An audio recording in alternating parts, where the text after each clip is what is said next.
please turn the volume down when you find the spot of the video that you're looking for and just let the video play from front to back. I greatly appreciate it. I'm putting in a lot of time and effort in this.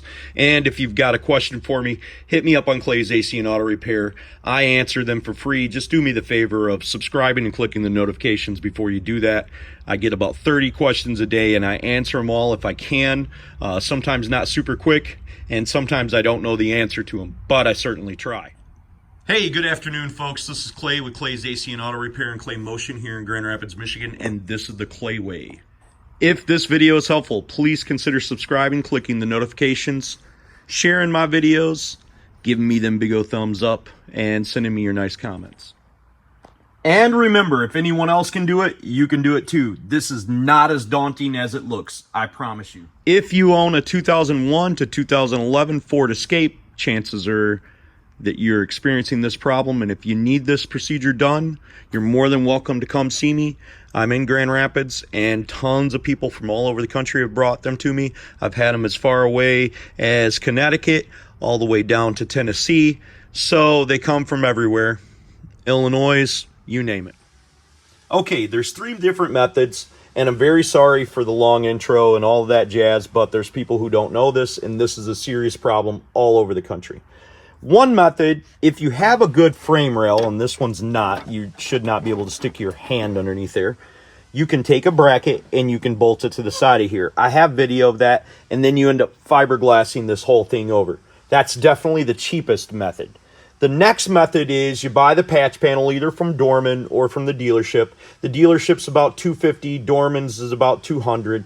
So there's not a lot of cost savings there, but I don't really see much different between Dorman and the factory original part, so it doesn't really matter. All you're going to do is save money. You can weld that one in. And then there's the third method, which I'm going to show you today, and I can stand behind because this gentleman's actually local. It's the glue and screw method. And, you know, it's not really cheaper than welding it in there because you end up spending more on materials, but it will work, and I'm going to show you how to do it. Okay, so with that out of the way, we're going to simply put our hands up underneath here, and we can pop this trim panel off of here. Pull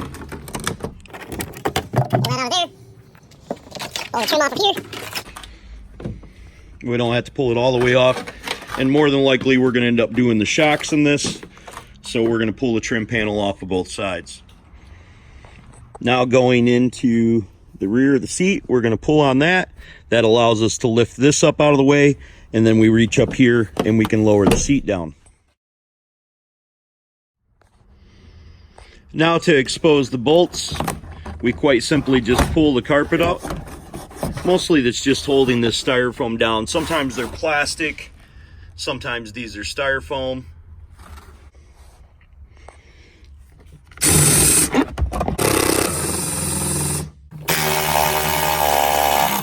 These are 15 millimeter.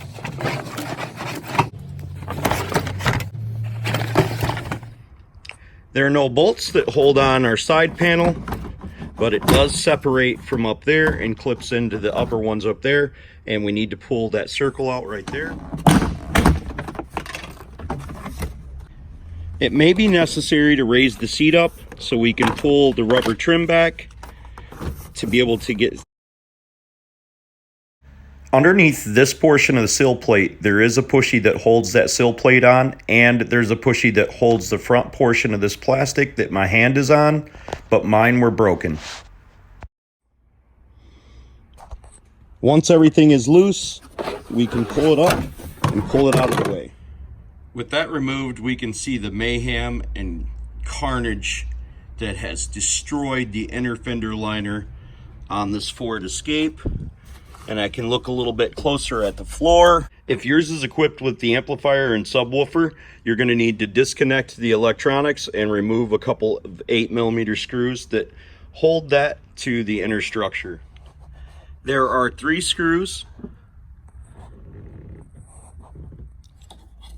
And to remove the amplifier cord, there's a little pushy back here. Now with that exposed, we can actually see that this is a good candidate for the glue and screw method, because there's not a lot of rust up here, and this is the focal point where most of our energy is taken into the body as the shock works up and down. Down here is another story. We're not going to get away with gluing and screwing any of this because this is separated from the frame rail. So I'm going to have to do some work right here, but most of the time you won't find that. This is very uncommon for these vehicles to have the frame rail blown out the side. Now we want to remove the wire keepers, 10mm nut bolt there, and remove these wire keepers off of the inner fender liner. Now I'm going to jack up the vehicle so I can get a better view at the rust on my frame rail. Okay, so now we're going to go ahead and remove the jack.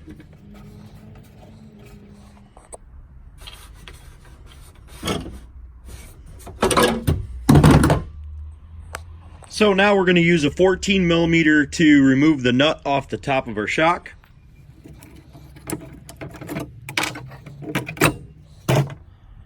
Down here on the bottom, we're going to go ahead and remove the 24mm nut that holds our shock on. I'll tell you from experience that heat is a good thing on here, or you're going to need a really long 1/2-inch drive wrench. This is supposed to lock, and it's got a tab on one side of it so it doesn't spin the bolt in here, and more often than not you'll end up replacing this whole bolt that goes right here, but them are easily found at the hardware store. Just take the bolt with you and you'll get the right length and size. It doesn't have to be metric.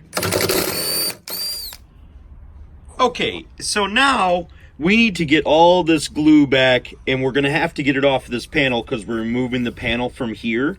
And this is probably the worst part of this job. We're also going to need to trim this back right here because we're going to end up cutting this and patching into there. There are several ways of doing this, and trust me, I've done it every single way there is. I found the simplest way to do it is I went to Ace and I bought this chisel, and as you can tell, I hammer on this. This has been pretty good. It was about $10. Worth every penny of it. There is an adapter that fits on your Sawzall that does this, and you can regulate the speed by the amount of pressure that you put on the trigger. I can't seem to find the adapter and the attachment that I have for that. It's not worried because I'm going to do it this way anyways. I don't have that much to remove. I just have to remove back here, which isn't bad because this is all solid. And then I only have to remove a couple inches up there. So in some ways I'm lucky. Most of the time you're going to have this lip right here, and you need to keep that lip there. You need to take the panel off that connects to that lip, and when I get into actually drilling these out, I'm going to show you how to separate that metal. But if you have this lip here, it's imperative that you keep it there, or keep at least as much of it as possible, because you're going to have some rot just like I do. In this situation, I'm going to end up building that lip. You can also use a wire brush on your die grinder to do this. So here are the steps that I use to do this. I do down here, then I do up here, and I take half of this off. You can come down from this direction if you like, but then that allows me to get down here to this metal and get that real clean.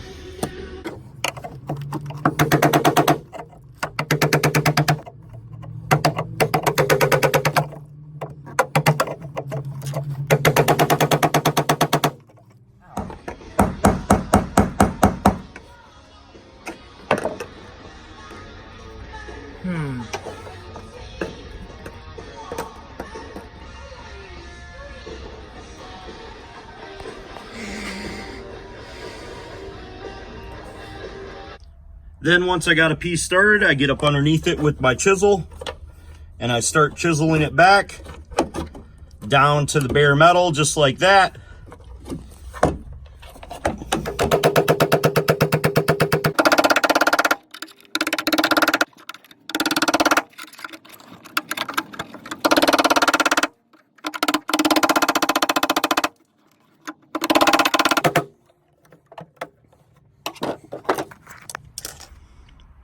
Well, you're getting the idea. It's not very much fun and it takes a long time. Once I've got most of the glue off, I'll go back through with my wire brush and clean it off. There's a couple reasons that we're cleaning this off. Regardless of if we're going to weld it or not, we still want all this glue up away from here so our adhesive can take bond to the metal. And also, we need to be able to remove all of these tack welds and spot welds so we can separate the 2 or 3 different pieces of metal that are in there. So we're going to remove this spot weld right here, and we're going to end up cutting up here. But we've also got a lot of these other spot welds that we need to remove because we want to separate this metal from this metal. Corners are especially difficult, but you just use a screwdriver, your chisel, and your wire wheel, and you will get them spot welds exposed. This is what they call a spot weld remover. And as you can tell, it has 2 sides. I got this kit off of Amazon. The cheaper the kit, the worse the bit. But we're going to give it a try. Should work just fine for this situation. Everywhere you see these dimples, there's a spot weld. You need to stick your bit in the center of it and then drill them out. Now, I try not to drill through both pieces, but sometimes it's impossible. We'll go ahead and drill one out and show you what it looks like. So there's what one looks like.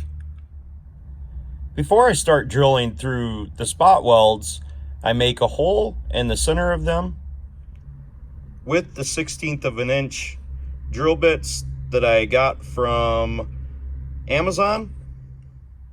The first time I ever used these drill bits, but I made about 10 holes with one drill bit stuck at the tip of my drill.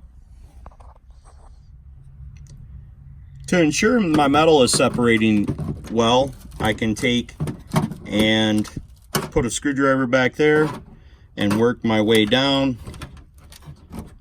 And as I drill, when I get through, this should separate when I'm through that hole right there. And then I don't end up making a bunch of holes that I gotta fill later.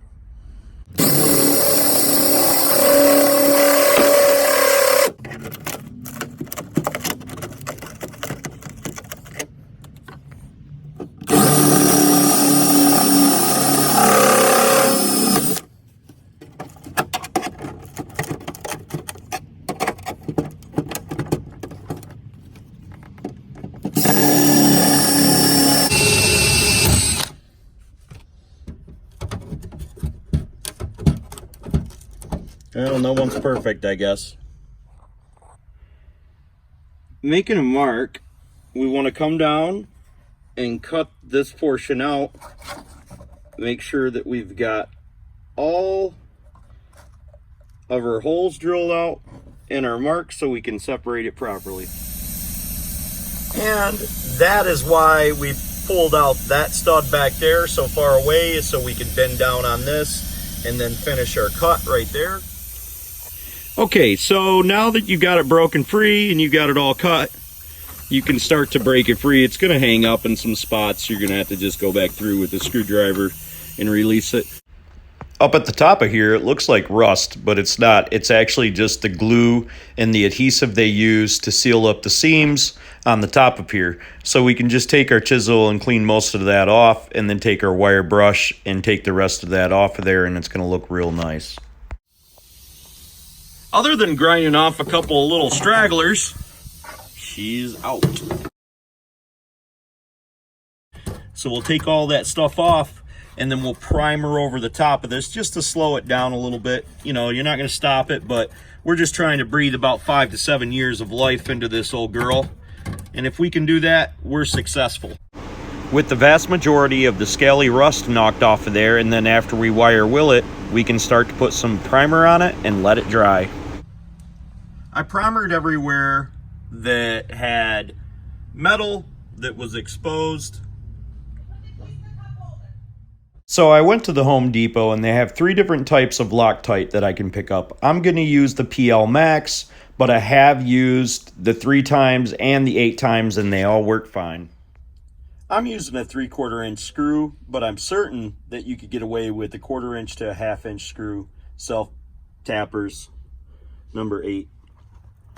Okay, because my intention is not to change the whole panel here, I'm going to go ahead and die grind this portion off so I can start test fitting it. It's going to be a lot longer than what I need, but I want the overlap for this situation. Okay, with my panel cut down, I can start to mark it out a little bit closer to where I want it to land. I've got a lot more overhang than what I want, but I want to make sure that I get as much coverage as possible too. And I need to start mocking it up so I can rebuild this portion of the floor that's missing, or that's going to be missing once I get it in there. The panel is supposed to fit behind these pieces of metal. With the panel sitting flush on there, I make a couple marks so I know where my horizon's at. And then I'm going to pull my panel back out. Now making a mark above each one of the holes that are in here, above this horizon. Then I'll know where I don't want to put my self-tapping screws.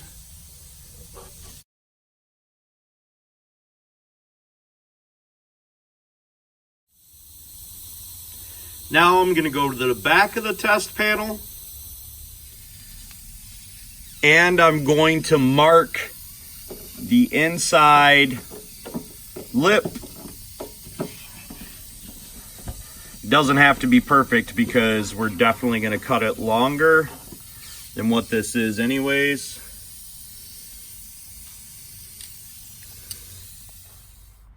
Okay, using a couple self-tapping screws, I can get an idea of how much more of the stuff I need to remove, and I can get an idea of where my floor is going to be and how much floor I need to put in.